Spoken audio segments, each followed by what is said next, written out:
I will speak up very clearly and see. So thank you so much for inviting us. Like what Parker said, not really criticism. Rather, what we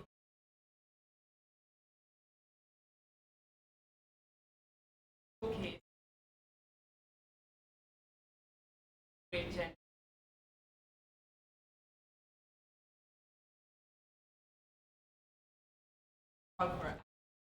For similar efforts such as practice.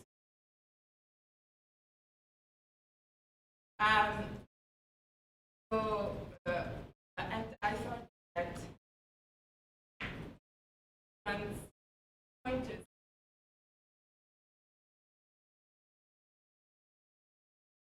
mission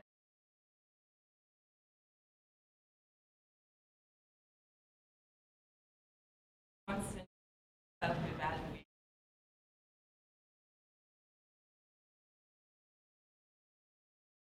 So, while our presentation as a micro reflection or the boundary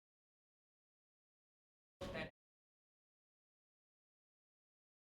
are so as I mentioned, is my project and starting in finance and I joined about a year ago, and our major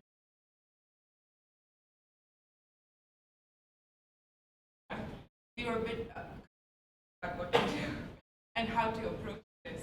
And an easy route would have been just add women and let's it contribute to an expansion of all of these areas.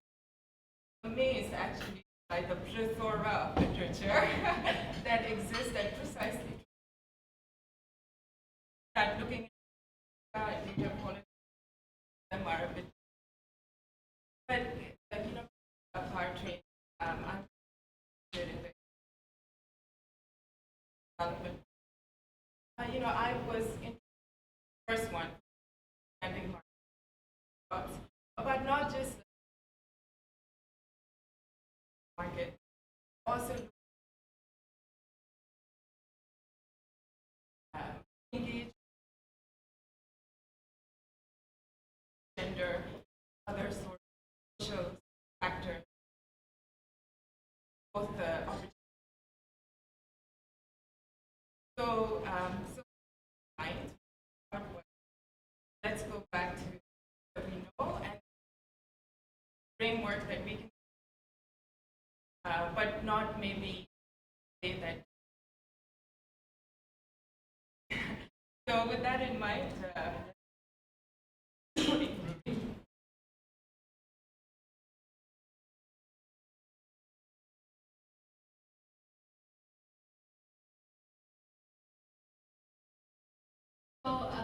Yes, my name is Ruli. I was introducing myself as but now that's today. So as Vimika mentioned, we are trying to. So I think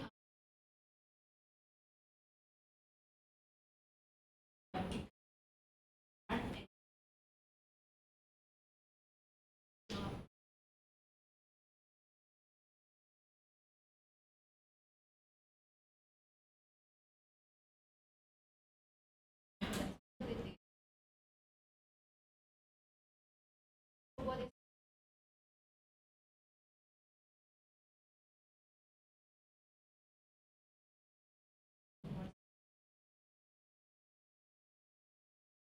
so that you may know or hear that our female labor force participation rate, or as defined as number of people working plus looking for work divided by working age population, is actually stagnant and quite low for the last 3 decades.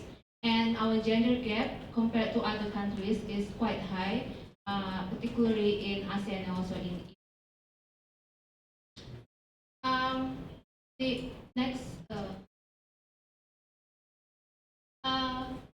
there are lots of studies about women's economic participation, and they all agree. The majority of studies agree that marriage, childbearing, having young children are actually the main driver of low female labor force participation. Other factors is low education and also the changing economic structure. Recent studies found that the structural transformation from agriculture to service sectors is also driving women participation. If you see this graph, so this is like age of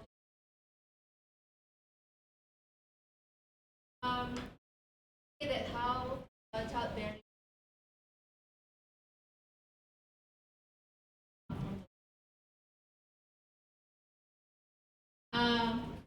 and research by a study by Lisa Cameron and the recent one. So by age 20, only 1 in 5 Indonesian women are actually in the labor market, and they estimate around 8.6 million women between age 20 to 24 drop out from. And the dropout is very pronounced in areas, in rural areas, and also if you look at metropolitan cities, if you see where it is, in Jakarta, it's, dropping out is there, but it seems that women in Jakarta, after they drop out, they never return to work. So there is also, different pattern across urban areas. The problem doesn't stop in participation. Also, even when women work, there are also issues about gender gap. So there's gender segregation, not just the sector of which they are working, but also in their status. So the majority of women in Indonesia working in agriculture and that sector, and most of them are engaged in informal employment, particularly as unpaid family workers, and also plus own account and self-employed workers. Yeah, the microphone seems like it doesn't like me. Yeah, okay, that's a problem. Anyway, so and then next one. Oh, I should press this one.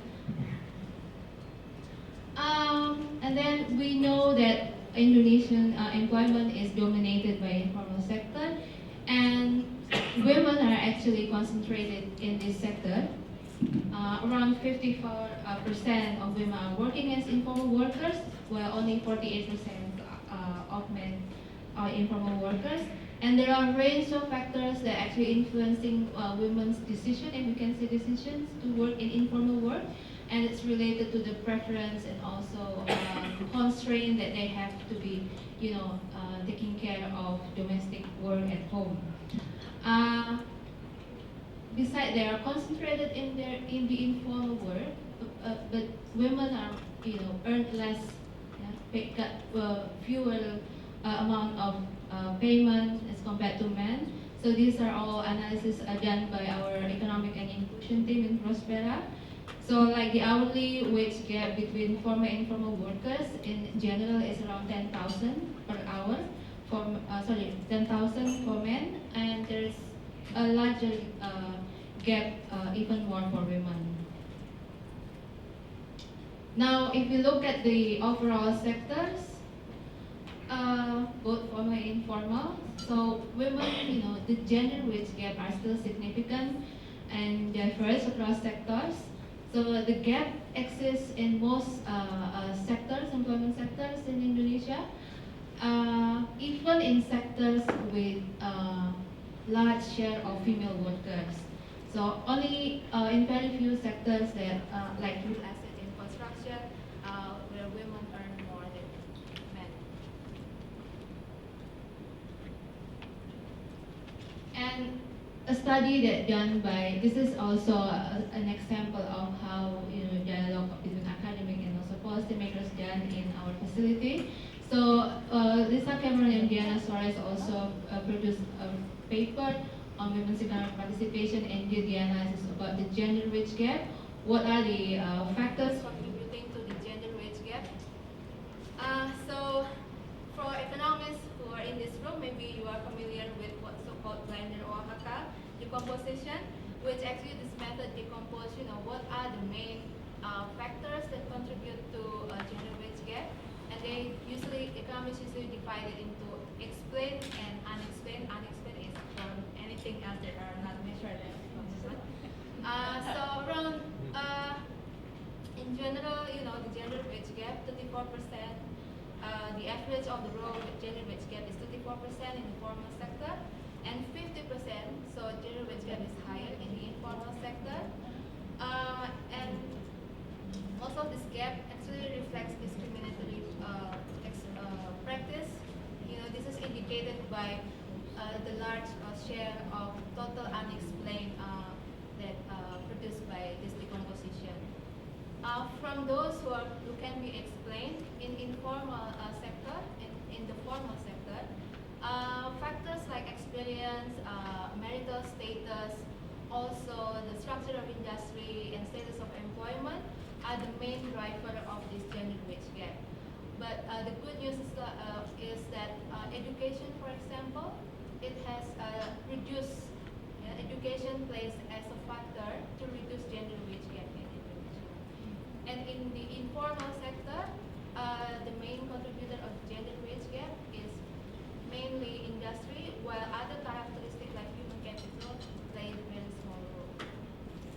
And the last slide from as a statistic that guide our work is, so if you think about the high educated women, we think that all the high educated women generally have high labor force participation, but they're actually also facing another barrier.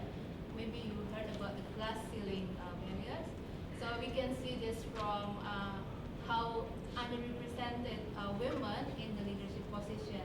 I think in the morning we heard about the parliamentary quota and the percentage of women in the parliament, and here we have some other statistics. So for example, the percentage of women in managerial position, this is like the same of echelon 3 and 4 in the government, which is going to be abolished, around 29% in the managerial position. In parliament, it's around 20% in 2019. And in ministerial position, in Jokowi's second term, we see fewer number of female ministers compared to the first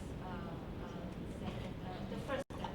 So now we have only 15% of women in ministerial position, and this is lower than the global average, because in globally 18% of ministers are women, 24% of parliamentarians are also women. So from these basic statistics, Bimika will continue to elaborate what our work in Thank you. My problem with mics is I use my hands a lot and I feel a bit restricted when I can't. So thank you very much for that. I'll try and zip through the rest of the presentation.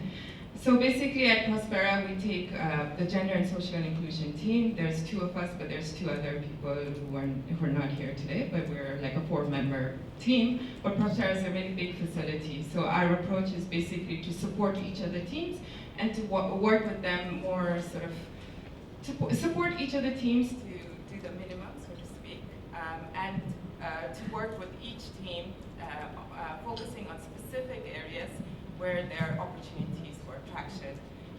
In addition to that, we also do a lot of training and opportunity identification workshops, and that's a recent one that Paperman just did for us on poverty for our microeconomists.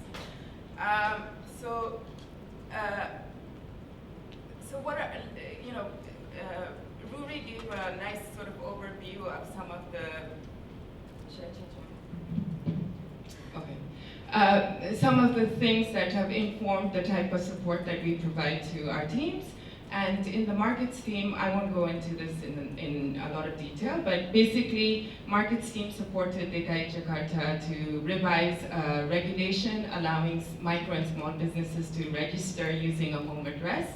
And most of that was informed by the idea that, micro and small businesses, one of the major barriers to entering the formal economy is, that the cost of operating business is really high, especially if you have to use an office address, and that once you enter into the system, then you can access a lot of support that the government offers, from coaching and mentoring to access to credit, all with the aim of helping these businesses grow. So, we helped our markets team to look at the database on the people who had registered, and found out that there were more women than men, or much more women were registering. So since then, we've been doing a lot of follow-up work with DKI Jakarta's Economic Bureau and also our markets team to dig deeper and understand why and whether or not this program is actually helping and what are the areas for improvement. So, this work is already final, actually.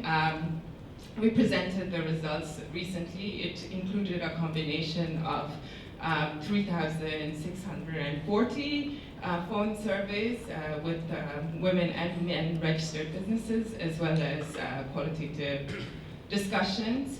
And so please watch this space. Hopefully we can look into new resources to publish some of this.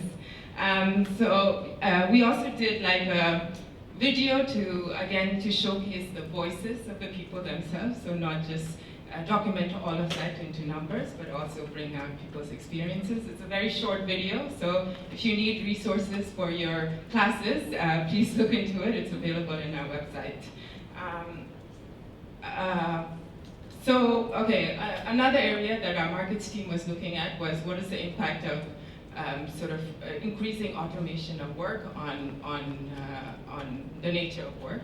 So we were asked to contribute from a gender perspective. When they just compared men and women, there wasn't a big difference. But when we used our understanding of intersectionality and asked them to look at disaggregate the data by age, by informality, then we actually saw this really interesting results that those who were actually benefiting in terms of increasing wages were female high-skilled workers, but those who weren't were women over 50 who are in the informal economy.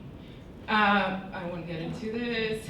This is an area that we're going to work on soon. So as both Pafferman and Drury mentioned, one of the major disadvantages that women face in the labor market is the burden on unpaid care work.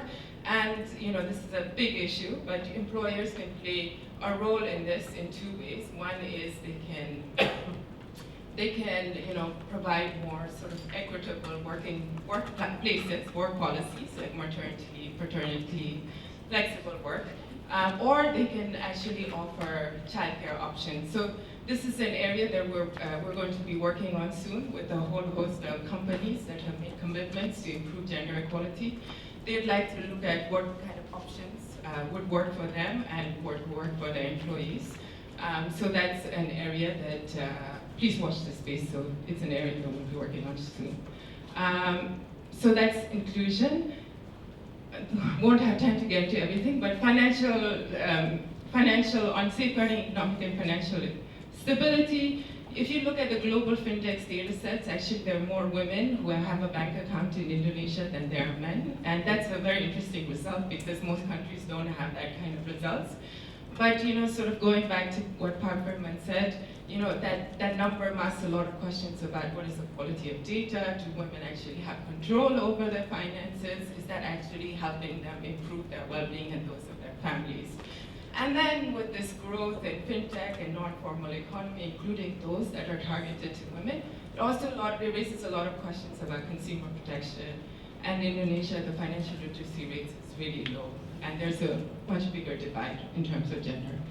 So public finance, I won't get into in detail about any of this, but happy to elaborate at any point. I mentioned we do a lot of opportunity and training identification workshops, and a lot of that is engaging with scholars who have much more experience in those areas. If you're interested, please do reach out to us. We work across government agencies, so the focus is not just on Prospera staff, but Prospera staff as a mechanism for both sort of institutional change as well as policy reform. So again, I'd like to leave you with this sky's the limit image that our facility director chose.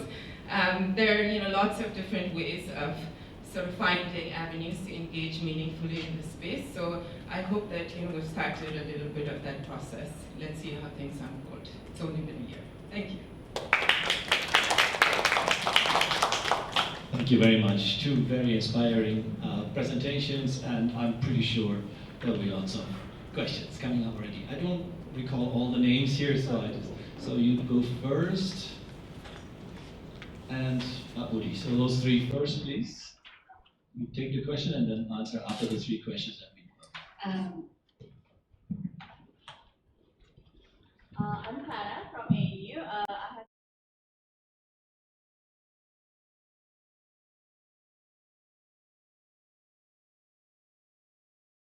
I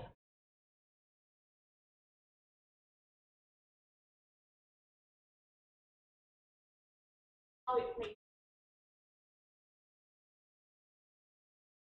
terms that by a local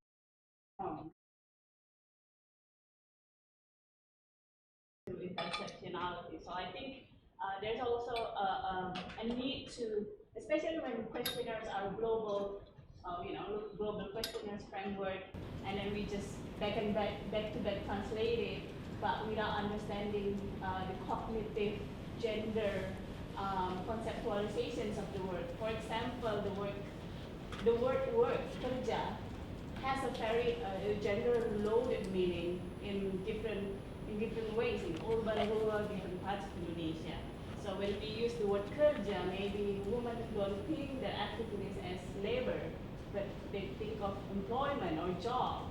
Or for example, asking for land ownership. It doesn't mean that women who own land can use it, because there are other local gender norms that prevent them from using or accessing the land under the name. So those are the things that I think we should also be mindful when we are using, especially a uniform localized questionnaire.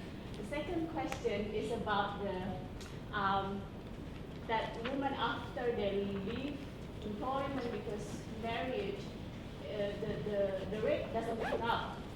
I wonder if when we talk about childcare, we're talking about women combining childcare and work. Maybe what women want is to have a period of not working and focusing on caring for children, and they can pick up afterwards where they left, and they are not disadvantaged by those long break in their career.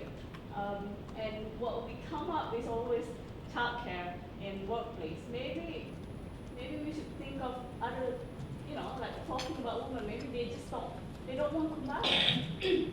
It adds more burden. Maybe, I don't know. But this is just a photo. Thank you. I think I did this because I have my voice. Okay. Yeah, my name is Mia Siskawati. I'm from Universitas Indonesia. I'm not an economist. I'm an anthropologist, mostly working in the terrestrial rural areas. So I'm not also working at the coastal areas. Anyway, so although not really in that, when we specify on the data on like the agricultural or rural areas, but I'd like to know from both the three speakers, from your observation, of the data of the women in the farming community, so women farmers, as well as the women in the fishing community, but the wives of the fishermen. And that can also have influences on the policies as well as programs, like the trainings and only like focus on the male farmers or the male. Is not right, but a lot of this gender work, including what the previous session, is that trying to capture the existing situation without understanding why this existing situation actually come up. And a lot of our data, data gathering that we want to talk is also about mostly on how we actually get this picture from above, but not understanding why this picture actually come up to that level. So if I can think quickly, I think there is at least two things is happening. One is the need to understand the institutional setting. And the institutional setting could be a formal one, government one, but also the informal institutional setting, including norm and so on. And that part is probably difficult to get, and you need to get it because husband and wife, I'm an economist, I believe that individual maximize their utility. So whatever the come out that you see, it is already maximizing utility of each of them, even if they are in the disadvantaged position. So the way that to make it the situation, the inclusive different, is to taking out some of the layer, which is the layer of formal institution, regulation, and so on. But you also need to work on the informal layer of institution, which is norm, culture, and so on. And so far, looking at the work that we saw, none of them are trying to capture those things. So we keep discussing the picture from above. We're not going to solve the issue because there is an underlying structure that needs to be reformed. That is my thank you. Thank you very much. Can we have the response from that panel? Okay. No, I think thank you, Clara. I think the point is well taken. I think I absolutely agree that I think there's need to really contextualize the questions to capture all this different meaning of the question that we ask, especially when using global or off-the-shelf questionnaire. But there's also a trade-off in trying to put to come up with some general results and trying to compare across communities. And I know there are works done that in trying to capture those differences. And I think the second question is more for you. But let me just go through the Mia's question on land ownership. Yeah, I mean, a lot of this is again speak to the point that I mentioned about getting the data. Sometimes the data that we have are already incorporated biases into it. So, for example, who are the head of household, and how is that? And there are ways and how we can improve that quality of data if we have access to actually collect them. For example, a number of agricultural surveys around the world now include in each question about who make the decision for this particular activity. For example, who make the decision for fertilizer, use of inputs, who decide what to sell. And it's not, even though we don't really care much about who the main farmer is, but each point we will ask who have control over the resources, who make the decision. And this is something that we can improve if we actually have access to collect the data ourselves.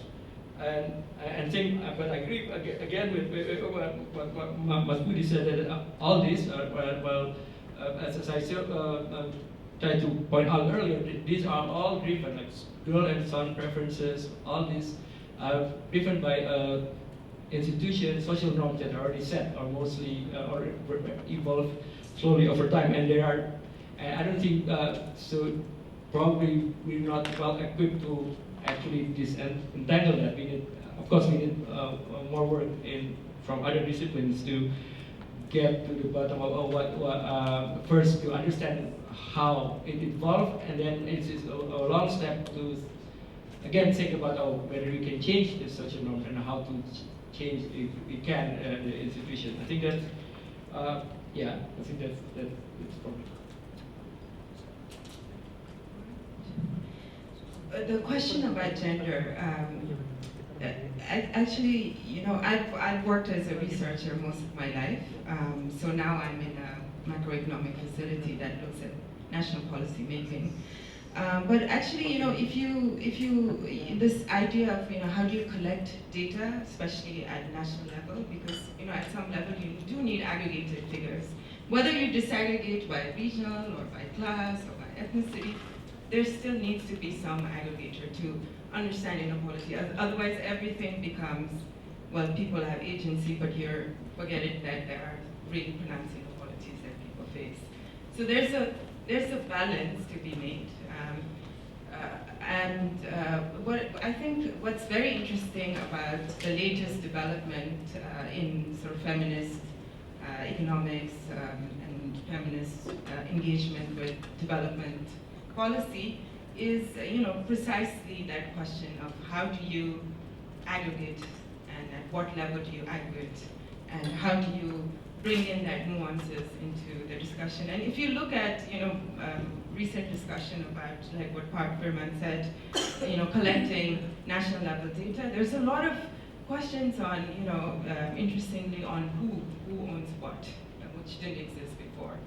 So there's things happening. Of course, it's not perfect, but I wouldn't label it as everybody's imposing things. I don't think that's the case for the vast majority of progressive-minded people who are working in this space increasingly. And about the asking questions, I think Pafferman already responded to that. And it's very fun. It's very interesting, Pabudi, that you mentioned this question about, well, you're looking at from above and you're not looking at from below and you're not looking at questions about norms and values.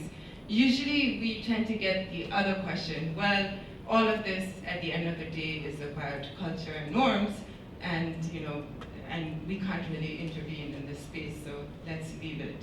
And to be honest, I think that both of those positions are quite problematic from a perspective of inequalities and justice, because people's material choices are very much linked to norms and values, but norms and values also have very material consequences.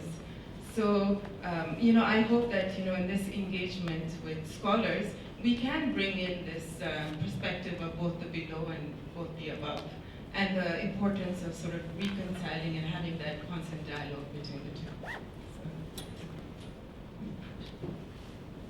I think Bimbika has elaborated very well for all the questions. Perhaps for Clara, maybe just to relate with our work in Prospera. So we're not just looking at, so we're looking at options, from a different perspective.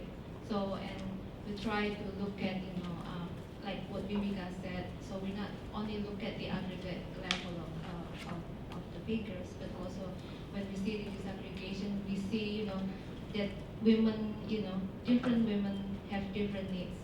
So like what you said, maybe there are some group of women who do not want to combine motherhood and work, but there are also women who are aspiring to, to combine both work. So I think what our work is that looking at, different options, also what are feasible in the short run, and also not feasible in what can be done in the long run. So just for example, some of the work that we're looking at is, options of flexible working arrangement, and also we are now working with the labor law reform. So we're also looking at the labor law reform, particularly looking at, the clause for the maternity leave, and also the possibility to include parental leave rather than just paternal leave. Yeah. So it's for all men and women. For maybe for about the daytime farming and also fishing, Firman already elaborated very well, so I have no comments on that particularly.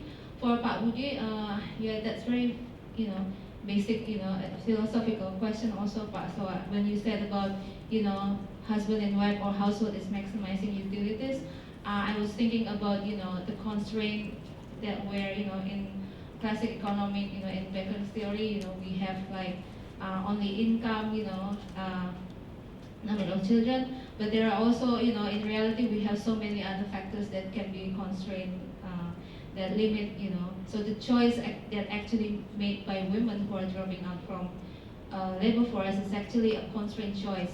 Their preference, their choice is actually, affected by environment, the policy that available for them, and also, anything particularly. So if we have, say we have the counterfactual, we have childcare next to our house, we have nannies, available 24 hours. Maybe, the choice of these women who are living the labor market will be different. Thank you. Thank you.